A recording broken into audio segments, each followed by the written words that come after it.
एक दिन एक गरीब एक सरदार जी के पास अपनी जमीन बेचने गया।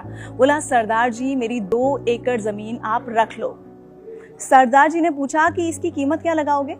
गरीब बोला, 50,000 रुपए। सरदार जी थोड़ी देर सोचकर बोले, वही खेत जिसमें ट्यूबवेल लगा हुआ है?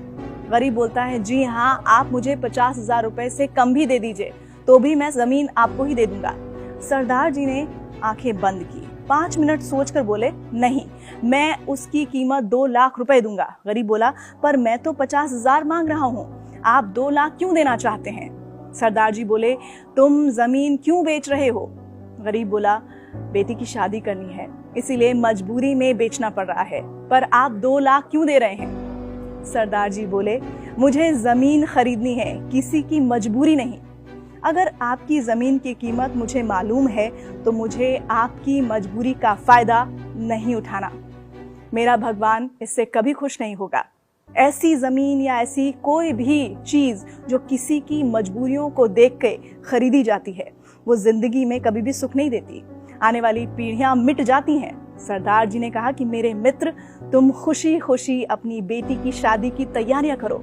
50,000 की व्यवस्था हम गांव वाले मिलकर कर देंगे। तेरी जमीन भी तेरी ही रहेगी। गरीब हाथ जोड़कर आंसू भरे हुई आंखों के साथ दुआएं देता हुआ चला गया। इस कहानी से हमें क्या शिक्षा मिलती है? दरअसल इस दुनिया में बहुत से ऐसे लोग हैं जो किसी इंसान की मजबूरी का फायदा उठाते हैं। किसी की मजबूरी का फायदा उठाना गलत ही नहीं बल्कि नैतिकता के विरोध में भी है। अगर कोई इंसान परेशान है, मजबूर है, तो हमें उसकी मजबूरी का लाभ उठाने के बजाय उस इंसान की मदद करनी चाहिए।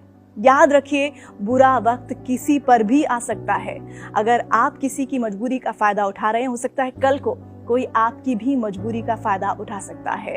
और देखिए, पूरा जो हिसाब किताब है आपके कर्मों का, वो होता तो यहीं पर ही है। आपको हमारी आज की कहानी कैसी लगी, जरूर बताइए।